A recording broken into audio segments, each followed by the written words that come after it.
Adobe Animate. So we're going to draw a hand-drawn bouncing ball here, meaning that we're going to draw the ball on each frame. Because of that, hand-drawn animation is usually less frames than computer animation.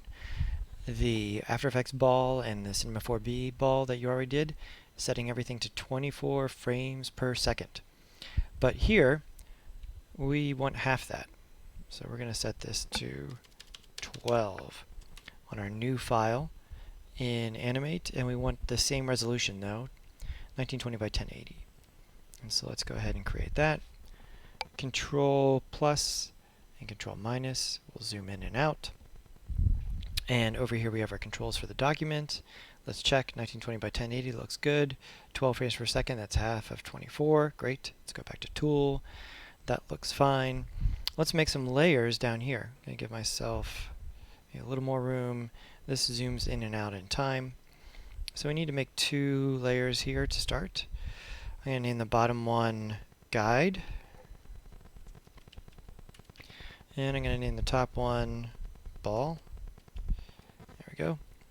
I'm going to click and drag to highlight 23 frames here, or 24 frames. And then I'm going to right click and select Insert Keyframe. That gives me one big keyframe here. And then I'm going to select all the ones on ball and right click, whoops, make sure I have all of them.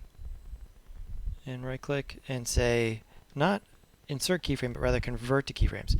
This will give me one keyframe on each frame. What's the difference here? If I draw something on this keyframe here, and I advance the playhead back and forth, it stays because it exists for 24 frames. If I draw something on this frame, and I advance to the next frame, and advancing frames forward and back, you can drag the playhead, or you can hit period or comma to go back and forth, but it's just on that frame. Then I could draw something else on this frame, and then on this frame, this frame. You get the idea. Return is the play button here, and so this convert to keyframes gives us blank keyframes on each frame. Let's just Control Z back here. Get to that point, and I'm going to save this.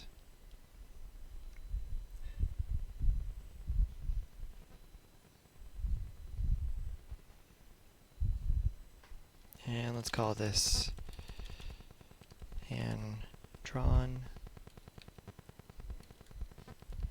bouncing ball.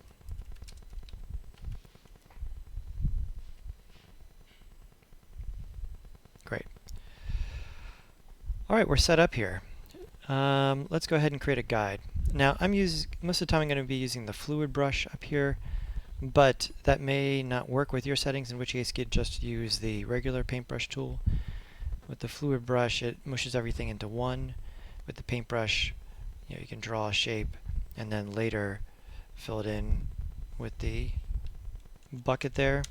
So it doesn't matter which drawing tool you're using. I just want you to use one of them. Let's go ahead and make a guide layer here. And so I'm going to turn down the size of this. There we go. And let's make it just gray. If I hold down Shift when you're drawing, it makes a straight line. And so make sure I have the guide layer selected. And I'm going to start with a straight line here, down to about where I want the ball to make contact, right about there. And then we're going to have a frame up here with the ball, and we're going to have a frame down here where the ball makes contact. And now we need to plan out our other frames. So we have 24 frames total. If we want to move the ball from up here to down here, it may be reasonable to say that you should just divide up this space evenly. But we don't want the ball to move at the same speed. We want the ball to accelerate. And so we can use this 2/3, 1/3 rule in order to get some kind of acceleration happening here. I can hold down Shift and draw a line there. And you see that this is 1/3. This is about 2/3 here. And we'll use this same rule to sort of bend the speed at which it goes down from the top to the bottom. So we have acceleration happening. This kind of guide is useful when you're doing it by hand like this. So let's say there, and then divide this up into the same 1/3, 2/3. Same thing here. And same thing. So now we have 1, 2, 3, 4, 5, 6 frames. There's 7, and then let's say 8, 9. That's pretty good. Great. So that'll give us 9 down, 9 back up. That's 18. That'll give us 6 more frames. What are we going to do with this? We're going to go 9 down, 9 back up. What we're going to do with this extra 6 is that unlike the Cinema 4D and the After Effects ball, we are going to keep the ball on the ground for a little bit in order to squash it. And so what we're doing with this project here is not physically accurate. We're doing something that's exaggerated physics, cartoon exaggerated physics. So the visual style of the drawing will look cartoonish, and then also the motion will look cartoonish. Both of those things will contribute to the overall style. So now switch to ball, go back to fluid brush, if that's working for you. Maybe make this a little bit bigger. Let's get a color for the ball, something like that. And go ahead and Control plus up H, allows me to move the canvas around. And then, let's see, how's this look? Pretty good. Alright, by making it bigger, it makes it a little bit easier to make the hand motions if you're using a tablet. I'm using a tablet here. I'm going to make it a little bit thicker. There we go. Now, we have the first one in place, right? So it's kind of centered. We actually want to center it right about at the very top line. There we go. So it's kind of centered on the top line. I don't want it to quite angle as much. Say no. And, oh yeah, it's doing this pressure thing. I'm going to turn that off. That's better. Okay. So now, there we go. I like that one. I'll advance to the next frame with the period key. But it would be great to see the ball I just drew while I'm drawing the next one. That's what we do here, onion skinning. If we turn that on, now this area down here shows us the frames that are highlighted here. This is called onion skinning because back when this was done with paper and pencil, it would be translucent pieces of paper that you could see through that looked like onion skin that are also translucent so that you could time out the animation. So same thing. I'm going to go back and fill in the shapes later. There we go. Let's go period. And so now we're here. So the balls should be closer together at the top here. So that's 1, 2, 3. We're on this one. Now we're starting to move a little bit further apart.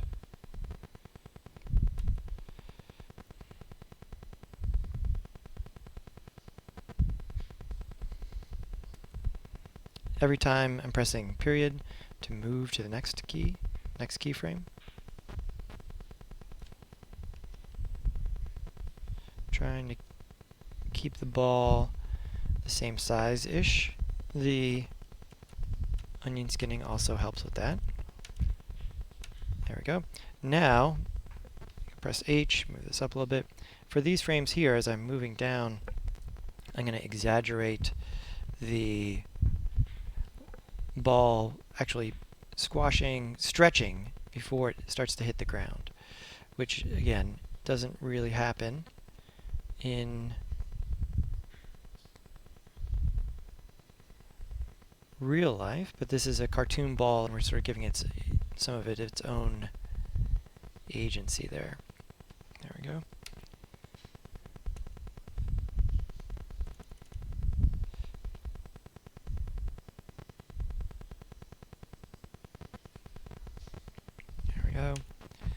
And by the time we get to here, we are making contact with the ground.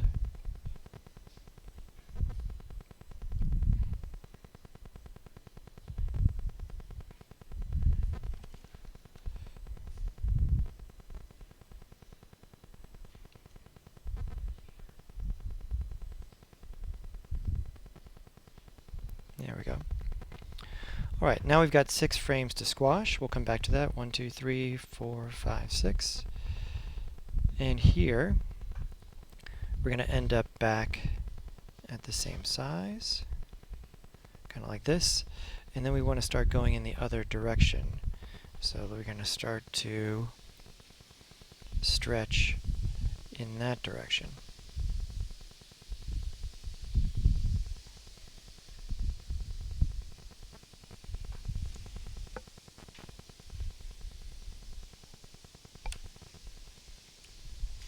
Hit H, move this down a little bit, make sure I'm on the next frame.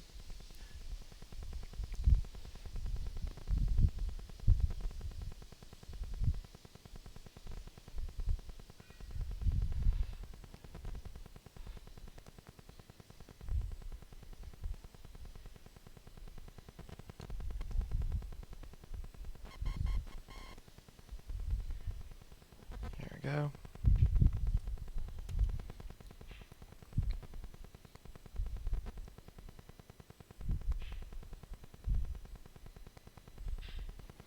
And so I'm slowly getting back to the original ball shape, perfectly round, or as perfectly as I'm drawing it, really.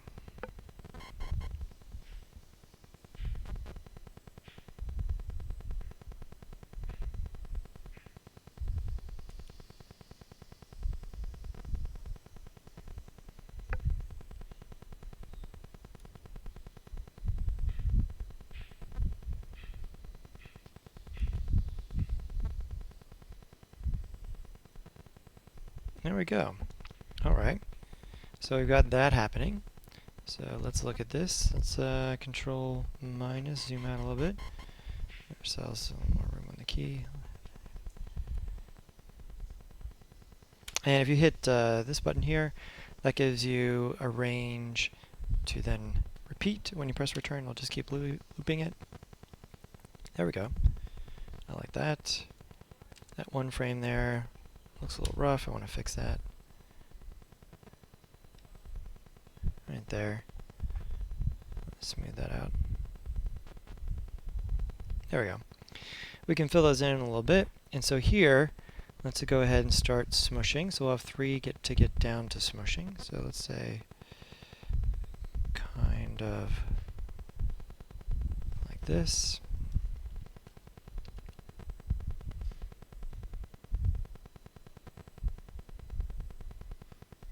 There we go.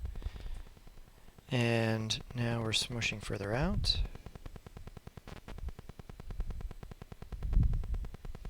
There we go. And now we're going to get really exaggerated.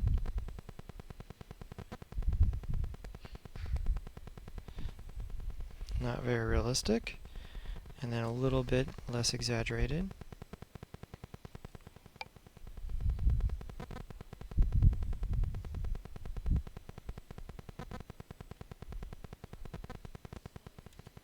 And then coming back to about regular. That's not exactly what I want.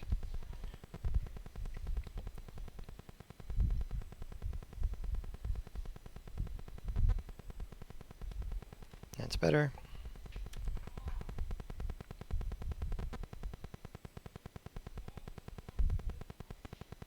There we go, still have the weight down. And getting back to about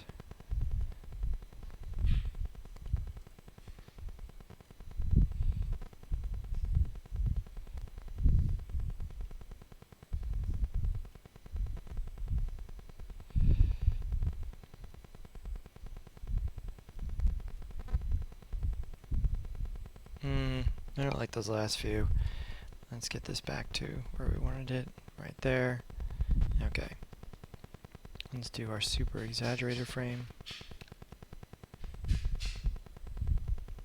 Alright, so we're kind of doing this as if the air in the ball is sort of looping out to the side.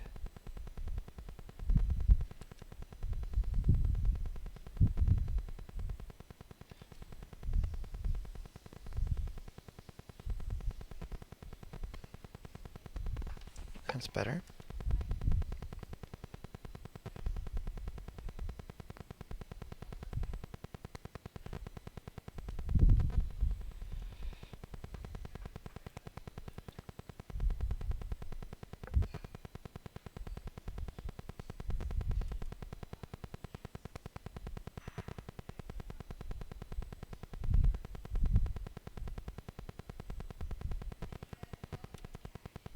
And then this ball needs to be a little bit bigger. There we go.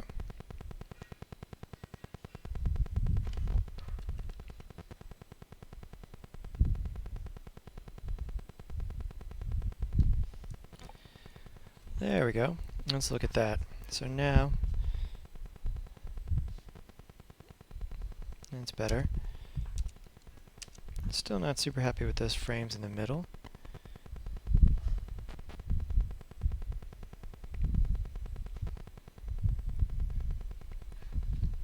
So we can grab part of it and just delete that frame. And maybe delete this frame and that one. Alright, so here we get to this squash. That one's looking okay. Let's make this a little bit bigger.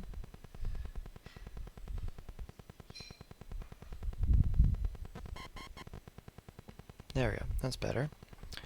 Then we get to that. Let's round this out a little bit. There we go. And so now,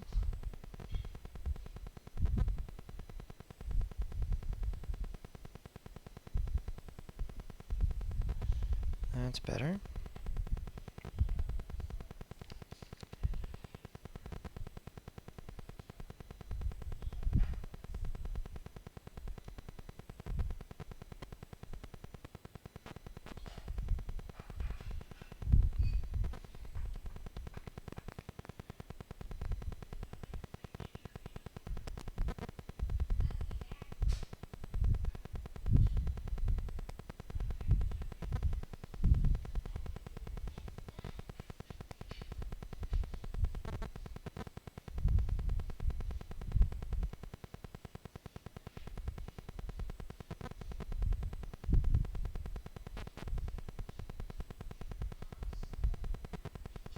There we go.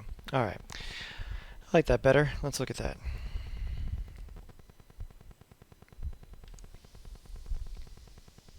Good. Let's fill in these shapes.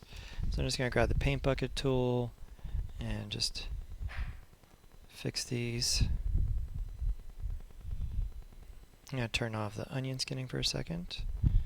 There we go. We can just use the create key.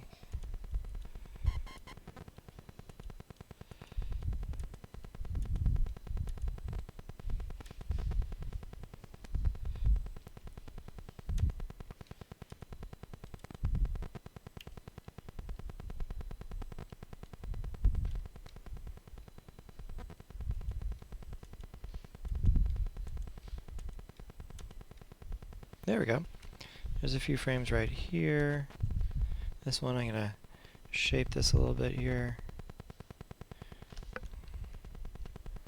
Bring up the size of this erasure quite a bit.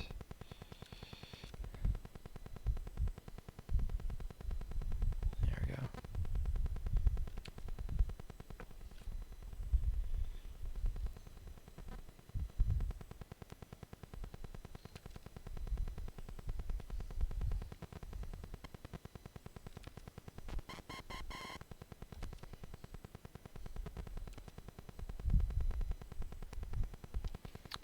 And here, there we go. Alright, better. Cool, let's see how it looks without turn off the guide layer. I still got one I need to fill in here, right there. Let's paint bucket that one. There we go. Great, let's save. And I'm going to add another layer here. We're going to add some more details. So let's add a highlight. And then we're going to add another layer for a action lines. There we go.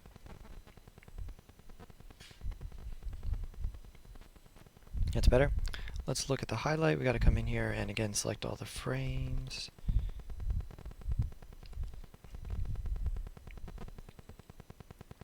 Right click and say convert to keyframes. And I'll come back to my brush, make this more of like a gray, much smaller. Let's see, how does that look? That's about right. Maybe a little bit brighter. Like that. And so now let's sort of add a highlight.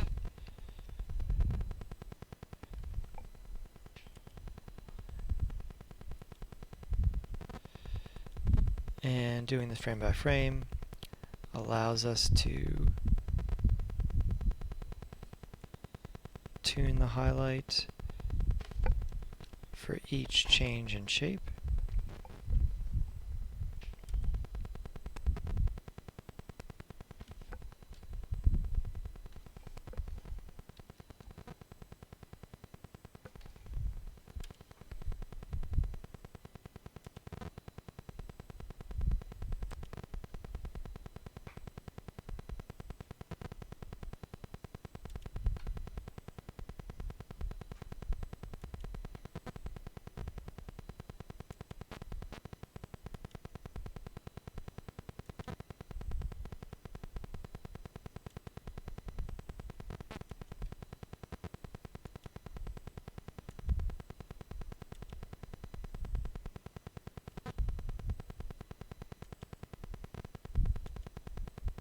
There we go. Great. That gives our ball a little more dimensionality. That's great. Let's do the same thing now for our action lines. Come in here and convert these to keyframes. And now I'm going to go ahead and use the paintbrush, regular paintbrush. Let's make it a darker gray. Give it a little bit of a diagonal. It's too thick. There we go.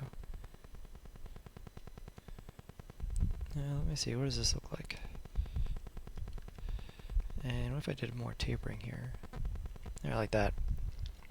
Okay, so now when we start to really accelerate here, I'm going to start to add some lines.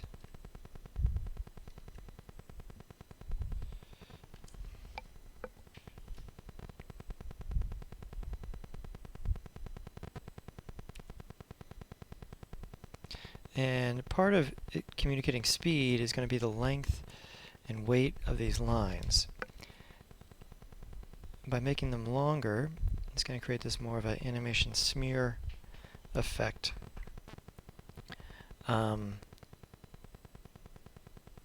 It's going to help communicate speed.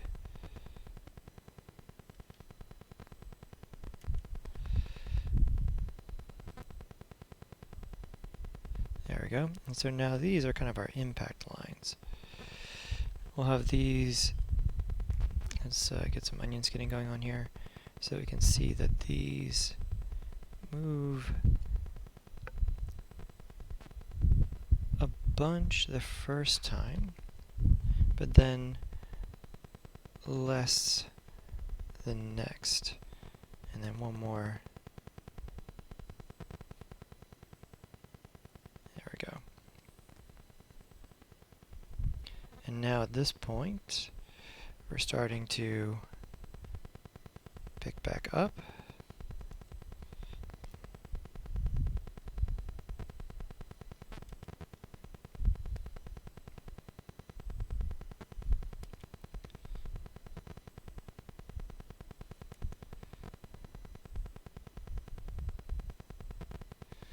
There we go. Alright, let's look at that. So now we have that coming out. Let's turn off our onion skinning and see how that looks. Great.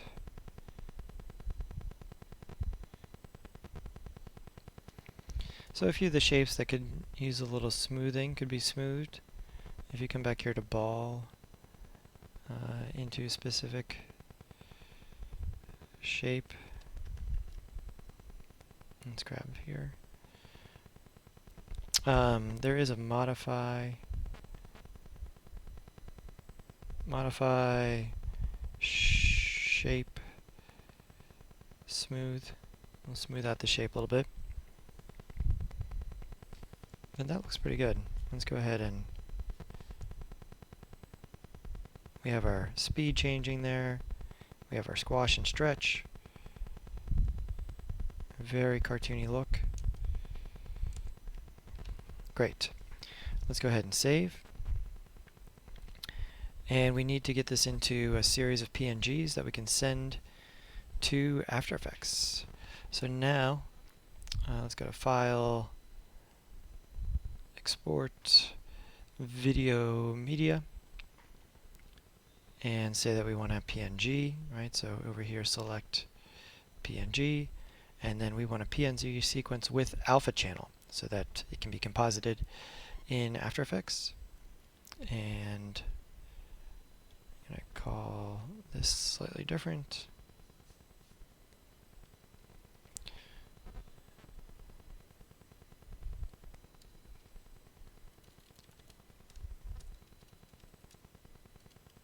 There we go. And let's, again, putting them in a folder so they don't just all go somewhere. When you use an image sequence, it's best to put it in a folder. Let's check that folder. Great. And if we come back to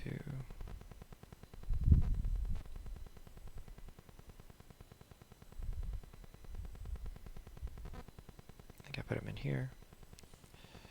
There we go. And I had just done this a couple other times, so you can see ours are coming in here. The ones with the gray background have the transparency.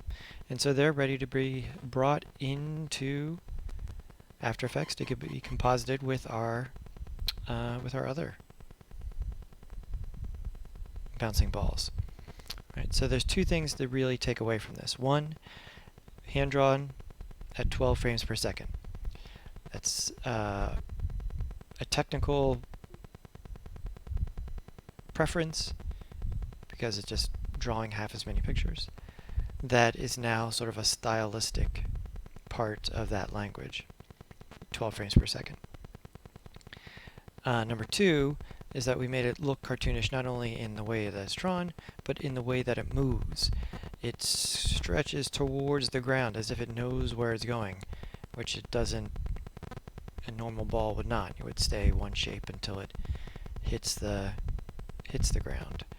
And so, and when we squish here, we do a really exaggerated sort of jelly-like squish, and then we do, some distortions coming around to the other side.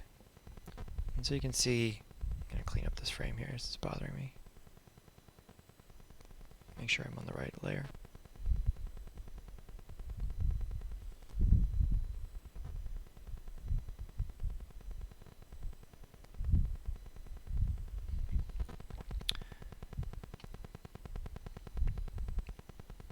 There we go. So cartoonish appearance plus cartoon-like motion.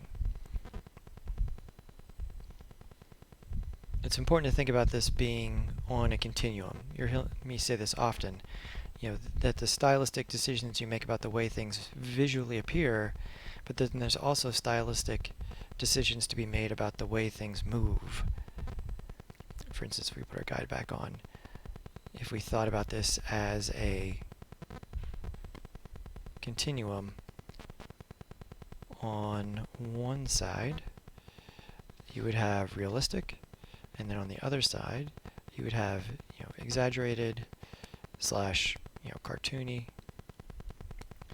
and you have to decide where to place your animation on this continuum, not only for visual appearance but also for movement, the actual animation. So this can be changed, or you could have one type of movement and a different type of visual presentation. That's not happening so often, but it's a separate realm of expression there for all of that.